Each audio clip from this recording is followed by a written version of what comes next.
Hello दोस्तों, स्वागत है मेरे YouTube channel math and mission में।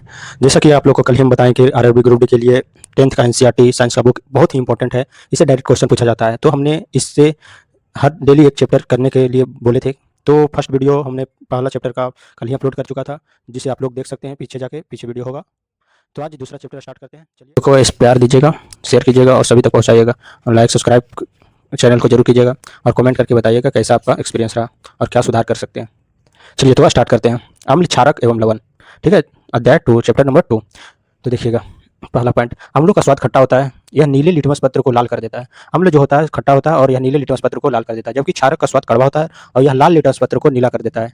लिटमस एक प्राकृतिक सूचक होता है, लिटमस एक प्राकृतिक सूचक है। इसी प्रकार हल्दी भी एक ऐसा ही सूचक है। ठीक है, चलिए नेक्स्ट। अम्ल एवं क्षारक की जांच के लिए आप संश्लेषित जैसे मेथिल ऑरेंज, फिनोप्थेलिन का भी उपयोग करते हैं। तो क्वेश्चन आपको आएगा डायरेक्ट कि अम्ल और क्षारक की जांच के लिए क्या उपयोग किया जाता है। तो ये सब मेथिल ऑरेंज, फिनोप्थेलिन, लिटमस पेपर, ये सब ऑप्शन रहेगा। ठीक है, चलिए आप लोग याद रखिएगा। नेक्स्ट, लिटमस विलियन बैगनी रंग का रंजक होता है। लिटमस विलियन जो है बैगनी रंग का रंजक होता है। थैलोफाइटा समूह के लीचेन पौधे से निकाला जाता है। लिटमस विलियन जो है थैलोफाइटा समूह के लीचेन पौधा नाम से निकाला जाता है। ठीक है, अब बहुत सारे जैसे लाल पत्ता गोभी, हल्दी, हाइड्रोजोनिया, पुटोनिया, जेरानियम जैसे कई फूलों के रंगीन पंखुड़ियां किसी विलियन में अम्ल एवं क्षारक की उपस्थिति को सूचित करते हैं। ठीक है, इसी अम्ल क्षारक सूचक या कभी कभी केवल सूचक भी कहते हैं। चलिएगा नेक्स्ट पेज चलते हैं।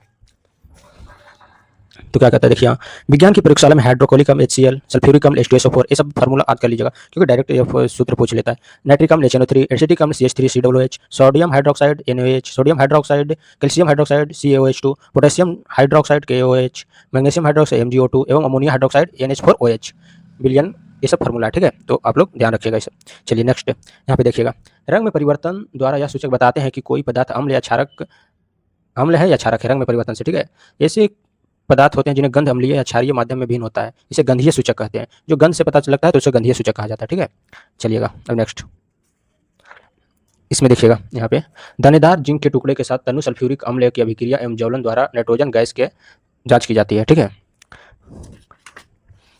Next page.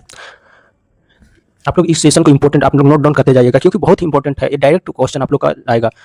धातु अम्लों से हाइड्रोजन परमाणुओं का हाइड्रोजन गैस के रूप में विस्थापित करती है और यह यौगिक बनाता है जिसे लवण कहते हैं। देखिएगा यहाँ पे, ये धातु अम्लों से हाइड्रोजन परमाणुओं का हाइड्रोजन गैस के रूप में विस्थापन करती है और यह यौगिक बनाता है जिसे लवण कहते हैं। अम्ल प्लस धातु मिलकर लवण और हाइड्रोजन गैस का निर्माण करता है। ये देखिएगा एकदम मुख्य इंपॉर्टेंट, बहुत बार देखिएगा प्रीवियस ईयर में आएगा। अम्ल प्लस धातु मिलकर लवण और हाइड्रोजन गैस का निर्माण करते हैं। और यहाँ पे देखिएगा ये फार्मूला 2NOH प्लस Zn मिलकर बनता है Na2ZnO2 sodium zincate plus hydrogen. Next चलिएगा, यहाँ पे एक दो वस्तु देखिएगा, ये NaCO3 प्लस 2HCl मिलकर बनाता है 2NaCl plus H2O plus CO2। NaCO3 plus HCl बनाता है NaCl plus H2O plus CO2 का निर्माण करता है। कैल्शियम हाइड्रोक्साइड में से कार्बन डाइऑक्साइड गैस को गुजारा गया है इसमें ये प्रश्नावली द्वारा। तो क्या पता है, देखिए यहाँ चुना कैल्शियम हाइड्रोक्साइड चूने का पानी प्लस कार्बन डाइऑक्साइड मिलकर CaCO3 संगमरमर प्लस H2O का निर्माण करता है।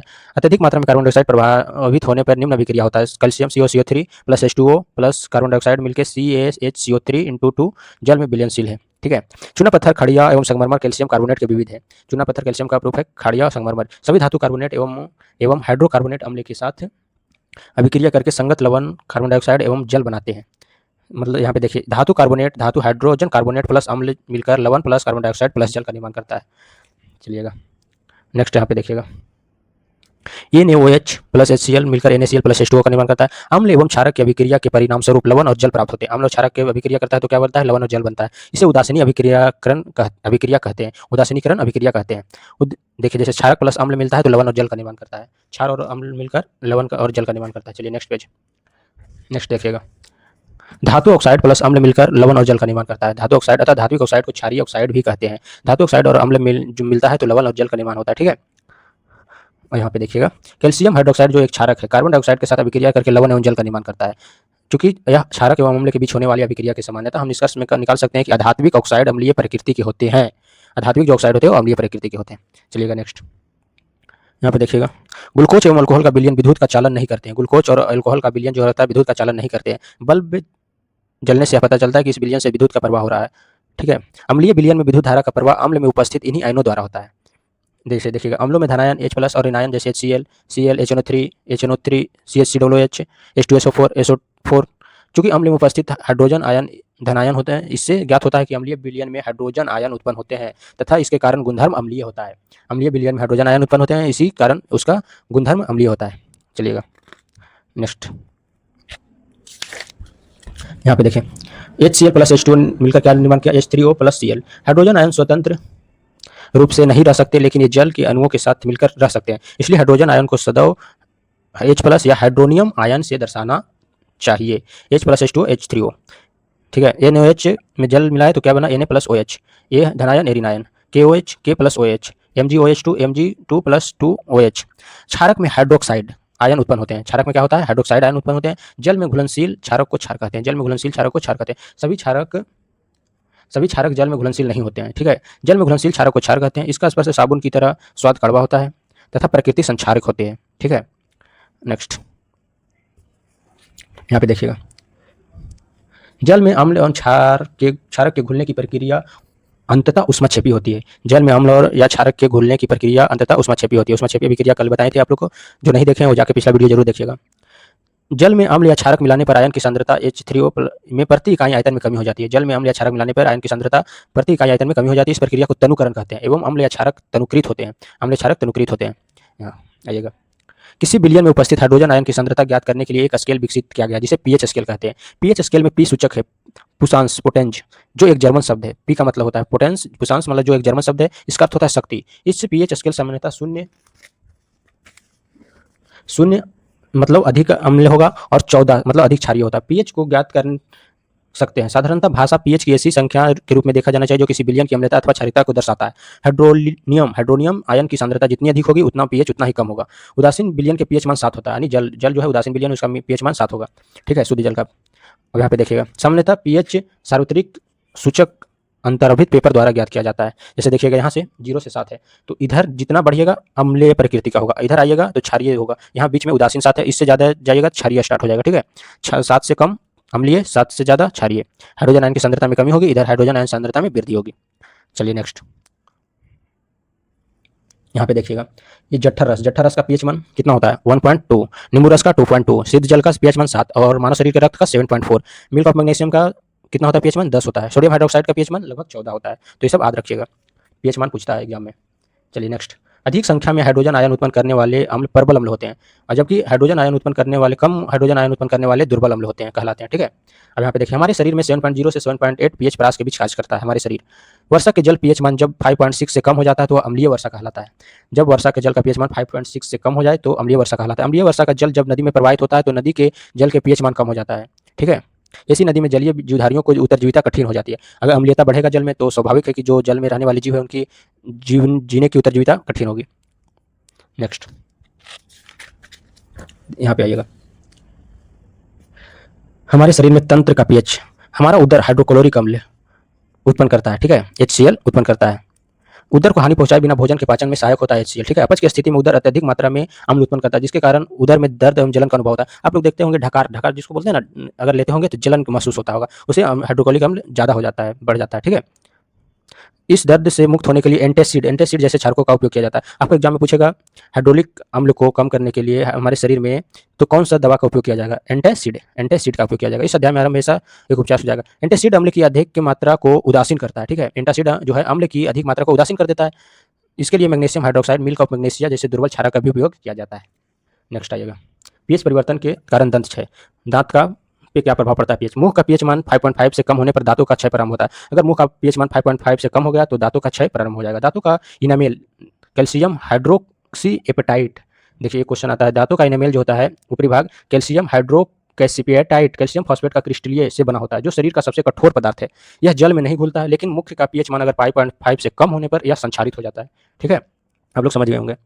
अब देखिएगा, इसलिए मुंह की सफाई के लिए क्षारीय दंत मंजन का उपयोग किया जाता है। जो आप लोग कॉलगेट का यूज करते हैं वो क्षारीय होता है, ठीक है। अब यहाँ पे आइएगा, डंक मारे गए अंग में मधुमक्खी का डंक एक अम्ल छोड़ता है। जो मधुमक्खी अगर काट ले तो वो अम्ल छोड़ता है, जिसके कारण दर्द और जलन का अनुभव होता है। डंक मारे गए अंग में बेकिंग सोडा जैसे दुर्बल क्षारक के उपयोग से आराम मिलता है। अगर जहाँ पे डंक मारा मधुमक्खी वहाँ बेकिंग सोडा का उपयोग किया जाएगा तो वहाँ आराम मिलेगा, क्योंकि वो क्षार है। नेटल को डंक वाले बाल मेथनोइक अम्ल छोड़ जाते हैं। नेटल एक प्रकार का शाकीय पादप है, आगे आप बताएंगे, देखिए यहाँ पे जिस वो पेड़ में होते हैं, अगर वो डंक मार दिया तो उससे जलन वाला अनुभव होगा, ठीक है। ये मेथनोइक अम्ल छोड़ता है, नेटल क्या छोड़ता है, मेथनोइक अम्ल छोड़ता है, ठीक है। याद रखिएगा, ये सब पॉइंट बहुत इंपॉर्टेंट है। नेटल एक शाकीय पादप है जो जंगलों में उपजता है। इसे पत्तों में डंकनुमा बाल होते हैं, ठीक है। इस बालों से मेथनोइक अम्ल का स्राव होने से कारण यह दर्द होता है। पारंपरिक तौर पर इसका इलाज डंक वाले स्थान पर डॉग पौधे की पत्ती रगड़ कर किया जाता है। पारंपरिक तौर पर इसका इलाज डंक वाले स्थान पर डॉग पौधे की पत्ती रगड़ कर किया जाता है, ठीक है। समझ गए होंगे। अब यहाँ पे आइए, कौन सा अम्ल किसमें पाया जाता है। देखिएगा, सिरका में कौन सा अम्ल पाया जाता है, एसिटिक अम्ल पाया जाता है।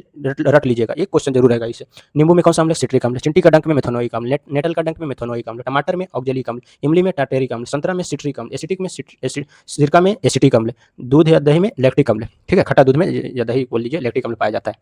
चलिएगा नेक्स्ट यहाँ पे आइएगा। परवल अम्ल एवं परवल क्षारक के लवण का पीएच मान 7 होता है तथा यह उदासीन होते हैं, जबकि परवल अम्ल और दुर्बल क्षारक के लवण के पीएच मान 7 से कम होता है तथा ये अम्लीय होते हैं। परवल क्षारक और दुर्बल अम्ल के लवण के पीएच का मान 7 से अधिक होता है तथा ये क्षारकीय होते हैं। मतलब समझे, देखिए बताते हैं आप लोग। परवल अम्ल मतलब ज्यादा अम्ल और परवल क्षारक के लवण के पीएच मान 7 होता है, जो ज्यादा बीच में उदासीन, उसी उदासीन कहते हैं। और परवल अम्ल मतलब ज्यादा अम्लीयता और दुर्बल कम क्षारक, तो पीएच मान उससे स्वाभाविक है, जितना 7 से कम होगा उतना ही ज्यादा पर अम्ल होगा और उतना ही उसमें क्षारकता का मात्रा कम होगा, तो तथा ये अम्लीय होते हैं। और इसी प्रकार जितना 7 से ज़्यादा पीएच मान होगा तो उतना ही क्षारक होगा और दुर्बल अम्ल कम होगा, उसमें दुर्बल अम्ल होगा मतलब कम अम्ल होगा, ठीक है। यह क्षारकीय कहलाते हैं 7 से ज़्यादा जिसका पीएच मान होगा। अब यहाँ पे देखिए, हाइड्रोक्लोरिक अम्ल एवं सोडियम हाइड्रोक्साइड के विलयन अभिक्रिया से उत्पन्न लवण को सोडियम क्लोराइड कहते हैं। हाइड्रोक्लोरिक अम्ल प्लस सोडियम हाइड्रोक्साइड के विलयन की अभिक्रिया से उत्पन्न लवण को सोडियम क्लोराइड कहते हैं।